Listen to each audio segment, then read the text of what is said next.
relating to the Afro-Brazilians, what was going on, and putting the document together. You had UWI from Cobra, who a legal scholar who helped write the document. You have Bahia Cabral from the American French Service Center, who also did major translation and wrote the document. Myself, I attended the African NGO meeting in Botswana, and I helped them write the document that was presented to the African government, inserting reparations, because it was a big thing with them. They didn't want to include reparations because they thought that the governments would get money, and of course, what's going to happen? It was going to disappear.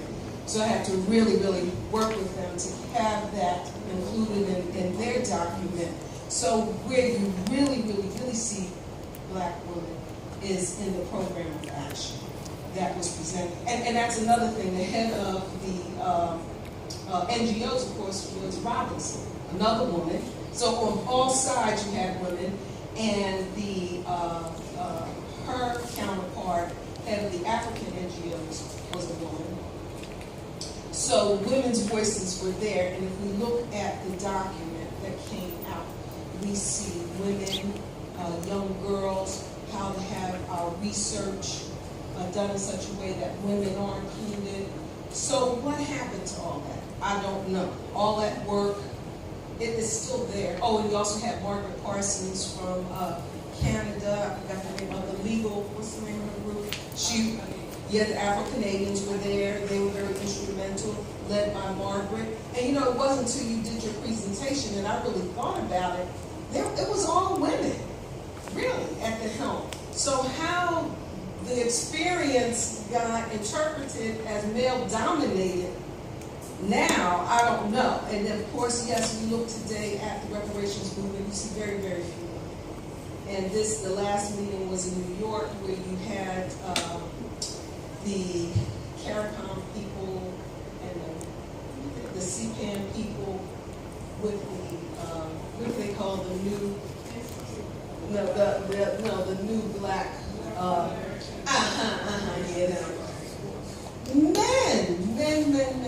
men, you know? So I don't know what happened, and I don't know what we have to do, but this is the challenge. Thank you.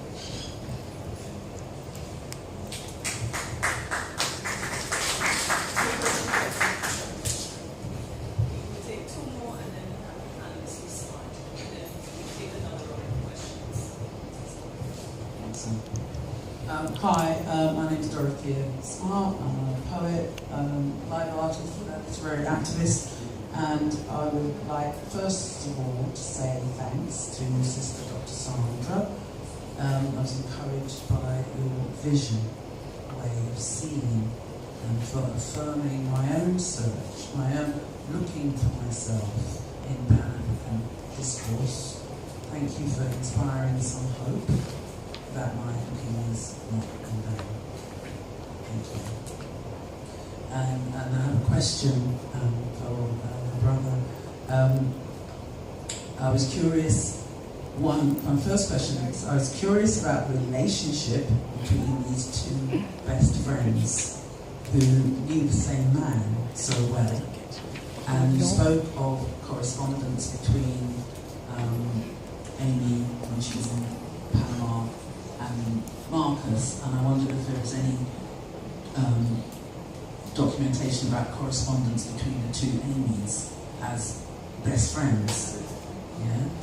And also, I was curious about Amy's time in Panama, because I think correct me if I'm wrong, because I think I read somewhere that the chapter of the UNIA in Panama City was the largest in the entire organisation, and its revenue that it sent back to the head office was at times more than the total of all the other kind of chapters put together.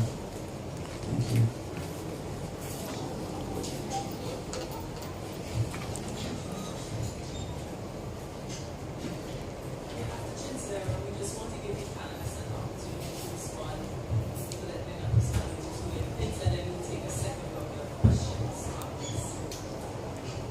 Give thanks. I had comment first, but then it was just raised, so I can skate through that. But I wanted to thank both of you for at least introducing what is customarily not introduced. And it may seem like some of us are saying the same thing over and over again because we're in the room. And as a mother, more specifically as a queen mother, irrespective of the titles I've been afforded, which make us even more responsible to the nation, it's very disheartening to even hear that we're here talking about Pan-Africanism. We're speaking about the total liberation and the unification of Africa, whether it's through a scientifically socialist government, a communal government, African socialism, but some type of social governance that restores balance, that restores harmony and truth. And we still have to keep having this discourse. And that's one of the reasons that I'm saying this, because while we're speaking, some of what you just shared, I shared with one of my young princesses. And the first thing out of her mouth is, she's 21. She's been an activist from birth. And she's asking, are we going to stop fighting inside London? And are we going to go forward? Are you going to continue to be fighting your own, and especially our men, instead of being able to move forward? So we could talk about Amy Jacks Garvey, Amy Ashford Garvey, and that same kind of twin energy for us. Sisters used to be able to be that close and share a brother respectfully. So I'm not sure about all of the contentions and what happened and all of that because I wasn't there. But we have the same thing happening now. We just don't talk about it. So that's how when you brought that up, it can come to some very serious, that's a whole other discourse. You understand? So I really wanted to just have an opportunity for both of you to answer. So now that you've said all of this, and you've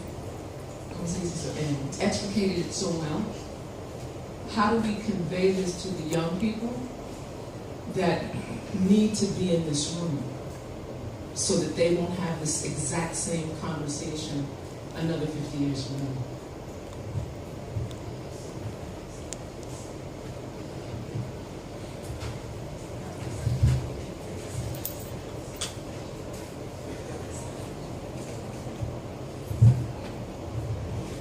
Thanks for the contributions. That's a lot of energy put out and a lot of energy coming back. In terms of the psychosis or any other kind of pathologizing of us, yes, something happened. And the healing, part of the healing has to be that we confront the fact that there's an injury. And how we do that, we have to manage that as well, because one of the things about people is that if you consider that there's something wrong, you don't want people to know. And the first thing that we have to do is to recognize that we have been through hundreds and hundreds of years of an experience which has separated us in some ways from notions of self and valuing, and the models that we have been given and notions of spirituality are foreign to us. So there was a presentation that was done yesterday by my colleague here, the launch of a book where they were speaking about some of the practices that have managed to transcend the years and the spaces, and some of those practices and how people are persecuted or ridiculed for practicing those things. Part of what we have to do is recognize that something has happened, and in the recognition that something has happened and the healing that has to happen, it's going to be painful, difficult. We have to have difficult conversations. We have to stay in the room. We have to recognize that I'm not, you're not talking about me, and I'm not talking about you. We're talking about us. We need to put in place a system, a rites of passage system that will help us to be reintroduced to alternative ways of being and alternative models and alternative sources of knowledge. And some of that work is already happening. I mean, the Commission for Pan-African Affairs has a program that they're rolling out. Now, when, and it's happening right across the, there are different things happening in different places. But how coordinated it is and how systematic the rollout, I mean, the organizations can do it with the resources that they have, but the wider buy-in and the infrastructure is always at risk. Where, when we're trying to recover, we have to justify why it is we see that there is a need for us to recover. And we have to be careful about that because we're already considered to be, the other. We're already considered to be a number of things. So something has happened, and I don't want to give it a label because English isn't my first language, and some of those labels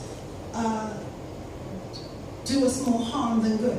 I'm more about us recognizing that something has happened and recognizing we have to put in place something about our healing. So reparations is not something that someone else should come and do to us or for us. Nobody's coming for us. We have to do the work ourselves. And the final point I want to make is, I would wish that it's not reduced to a, him and her situation. We're talking about principles. We're talking about models. We're talking about some quite interesting things which are not to be reduced to just man and woman. And women are doing a lot. The question is the role of women, the visibility, the agency.